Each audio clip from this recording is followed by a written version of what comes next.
ओम नमो भगवते वासुदेवाय। ओम नमो भगवते वासुदेवाय। ओम नमो भगवते वासुदेवाय। ओम नमो भगवते वासुदेवाय। ओम नमो भगवते वासुदेवाय।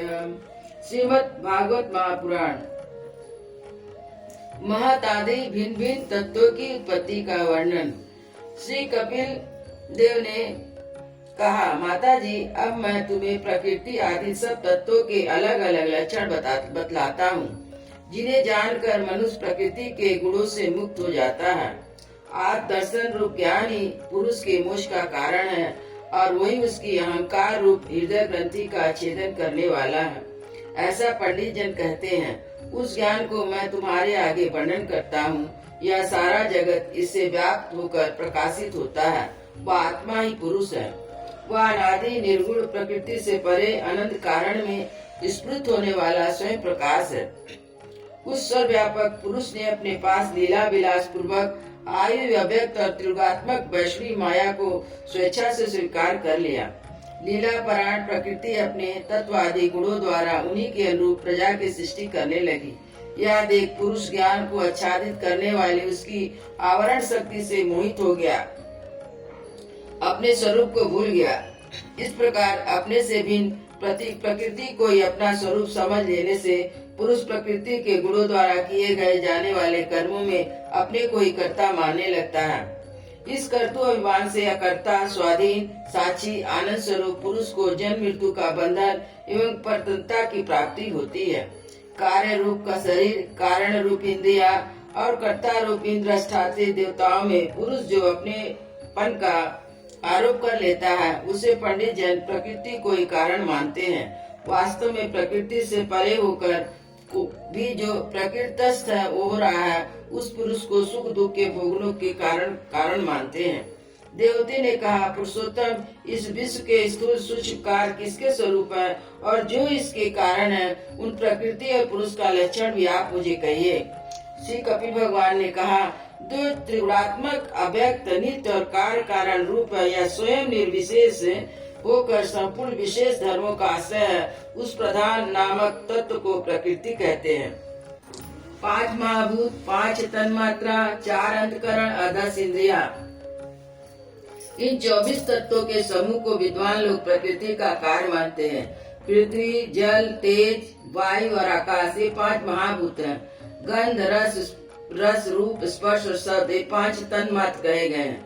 श्रोत, त्वचा, चक्षु, रसना, नासिका, वाक, पाणी, पाद, उपस्थ और पायु, ये 10 इंद्रियां, ये मन, बुद्धि और चित्त अहंकार, इन 4 के रूप में एक ही अंतकरण में अपनी संकल्प, निश्चय, चिंता और अभिमान रूप 4 प्रकार की वृत्तियों से लक्षित होता है। इस प्रकार तत्वज्ञानी पुरुषों ने सगुण ब्रह्म के सन्निवेश स्थान इन 24 तत्वों की संख्या बतलाई है। इसके सिवाय जो काल है, वह 25वां तत्व है। कुछ लोग काल को पुरुष से भिन्न तत्व न मानकर पुरुष का प्रभाव अर्थात ईश्वर की संहार करने शक्ति बताते हैं, जिससे माया के कार्य रूप देह आदि में आत्म तत्व का अभिमान करके अहंकार से मोहित और अपने को कर्ता मानने वाले जीव को निरंतर भय लगा रहता है। मनुपुत्री, जिनकी प्रेरणा से गुणों की साम्यक व्यवस्था रूप निर्विशेष प्रकृति में गति उत्पन्न होती है, वास्तव में पुरुष रूप भगवान ही काल कहे जाते हैं। इस प्रकार जो अपनी माया के द्वारा सब प्राणियों के भीतर जीव रूप से और बाहर काल रूप से व्याप्त है, वे भगवान ही 25वें तत्व हैं। जब परम पुरुष परमात्मा ने जीवों के अदृष्टवश क्षोभ को प्राप्त हुई संपूर्ण जीवों की उत्पत्ति स्थान रूपा अपनी माया में चित शक्ति रूप वीर्य स्थापित किया, तो उसमें तेजोमय महत्त्व उत्पन्न हुआ। लय विक्षेप आदि रहित तथा जगत के अंकुर रूप इस महत्त्व ने अपने में स्थित विश्व को प्रकट करने के लिए अपने स्वरूप को आच्छादित करने वाले प्रलयकालीन अंधकार को अपने से ही तेज से पी लिया। जो सद्गुणमय स्वच्छ शांत और भगवान की उपलब्धि का स्थान रूप चित्त है, वही महत्व है, उसी को वासुदेव कहते हैं। जिस प्रकार पृथ्वी आदि अन्य पदार्थों के संसर्ग से पूर्व जल अपनी स्वाभाविक अवस्था में अत्यंत स्वच्छ, विकार शून्य और शांत होता है, उसी प्रकार अपनी स्वाभाविक अवस्था की दृष्टि से स्वच्छ तत्व, अविकारित तत्व और शांत तत्व वृत्तियों सहित चित्त का लक्षण कहा गया है। तदंतर भगवान के वीर रूपी चित्त शक्ति से उत्पन्न हुए महत्व के विकृत होने पर उससे क्रिया शक्ति प्रधान अहंकार उत्पन्न हुआ। वह वैकारिक तेजस और तामस भेद से 3 प्रकार का है। उसी से क्रमशः मन, इंद्रिया और पंच महाभूतों की उत्पत्ति हुई।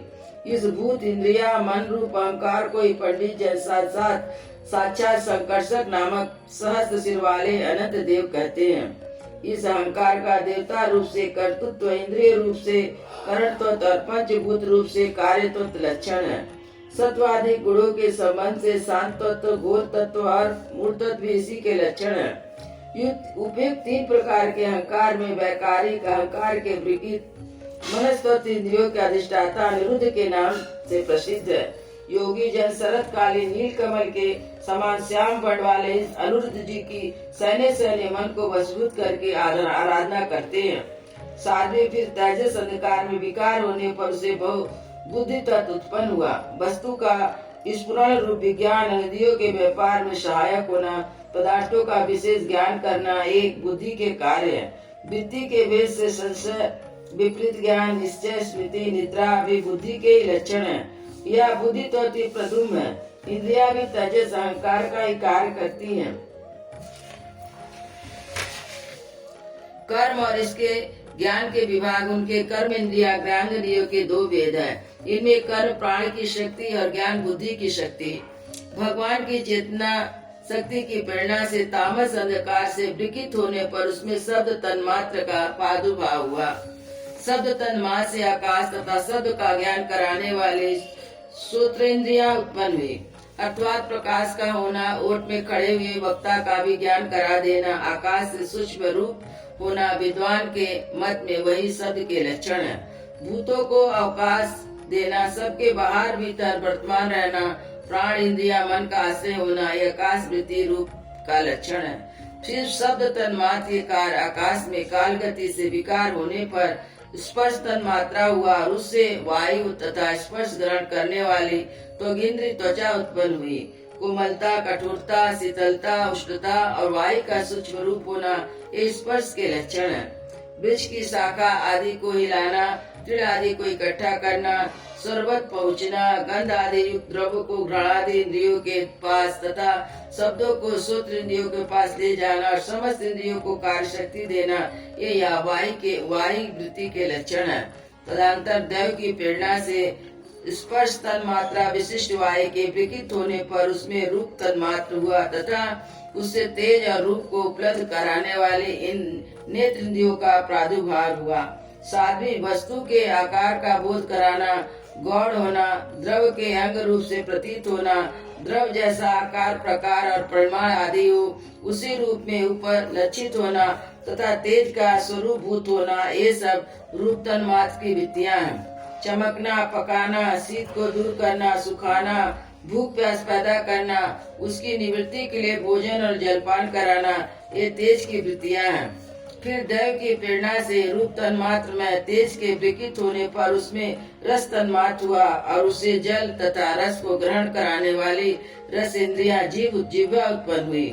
रस अपने शुद्ध स्वरूप में एक ही है, किंतु अन्य भौतिक पदार्थों के संयोग से वह कसैला, मीठा, तीखा, कड़वा, खट्टा, नमकीन आदि कई प्रकार का हो जाता है।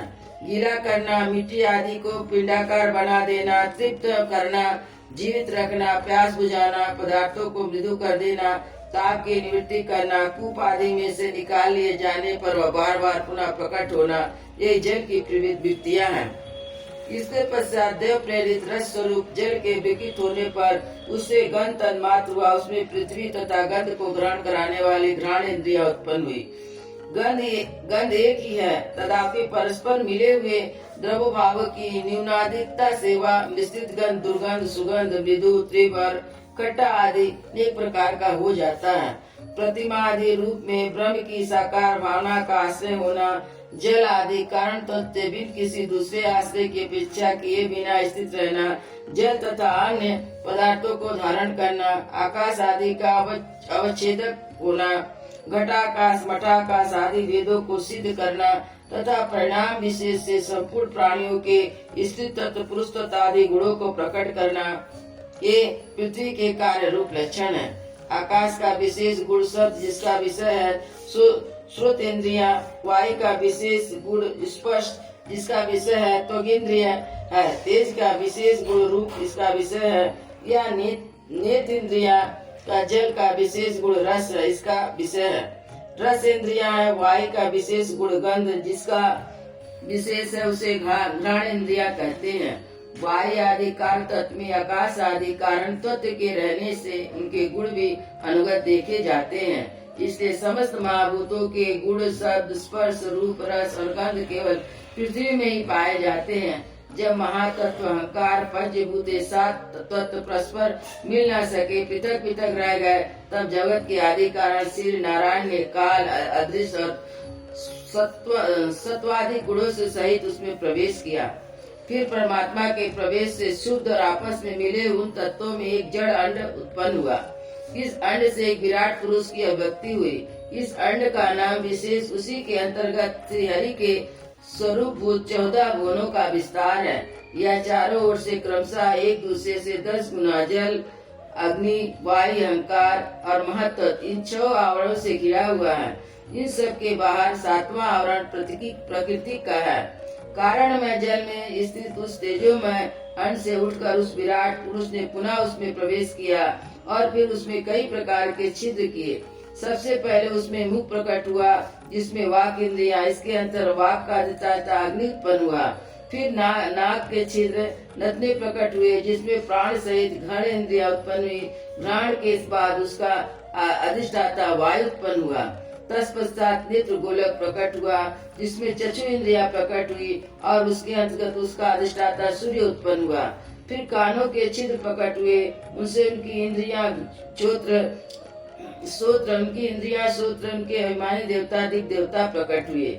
इसके बाद उस विराट पुरुष की त्वचा उत्पन्न हुई और उसमें रोम, मूछ, दाढ़ी तथा सिर के बाल प्रकट हुए और उनके बाद त्वचा के अभिमानी औषधि अन्न आदि उत्पन्न हुए। इसके पश्चात लिंग प्रकट हुआ, उसमें वीर और वीर के बाद लिंग का अभिमानी आपोदेव जल उत्पन्न हुआ। फिर गुदा प्रकट हुई, उसमें आपान वायु और आपान के बाद उसका अभिमानी लोगों को भयभीत करने वाला मृत्यु देवता उत्पन्न हुआ।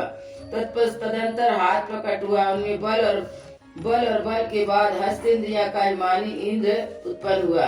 फिर चार चरण प्रकट हुए, उसमें गति गमन की क्रिया आदि पादेंद्रिय का अभिमानी विष्णु देवता उत्पन्न हुआ। इस प्रकार जब विराट पुरुष की नाड़ियां प्रकट हुई तो उसमें रुधिर उत्पन्न हुआ और उसमें नदियां हुई। फिर उसके पेट प्रकट हुआ, उसमें क्षुधा पिपासा की अभिव्यक्ति हुई। फिर उदर का अभिमानी समुद्र देवता उत्पन्न हुआ। तत्पश्चात इसके पश्चात हृदय प्रकट हुआ, हृदय में मन का प्रकट हुआ। इस मन के बाद उसका अभिमानी देवता चंद्रमा हुआ। फिर हृदय से ही बुद्धि और उसके बाद उसका अभिमानी ब्रह्मा हुआ। तत्पश्चात अहंकार और उसके अंतर्गत उसका अभिमानी रुद्र देवता उत्पन्न हुआ। इसके बाद चित्त और उसका अभिमानी क्षेत्रक प्रकट हुआ। ये क्षेत्रक के अतिरिक्त सारे देवता उत्पन्न होकर भी विराट पुरुष को उठाने में असमर्थ रहे। उसे उठाने के लिए क्रमशः फिर अपने अपने उत्पत्ति स्थान में प्रविष्ट होने लगे।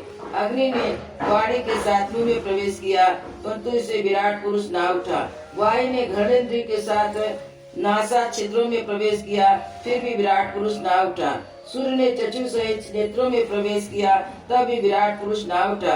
दिशाओं ने श्रवणेन्द्रिया सहित कानों में प्रवेश किया, तो भी पुरुष ना उठा। औषधियों ने रोमों सहित त्वचा में प्रवेश किया, फिर भी विराट पुरुष ना उठा। जल ने वीर के साथ लिंग में प्रवेश किया, तब भी विराट पुरुष ना उठा। मृत्यु ने अपने आपान के साथ गुदा में प्रवेश किया, फिर भी विराट पुरुष ना उठा। इनने बल के साथ हाथों में प्रवेश किया, परंतु इससे भी विराट पुरुष ना उठा। विष्णु ने गति के साथ चरणों में प्रवेश किया,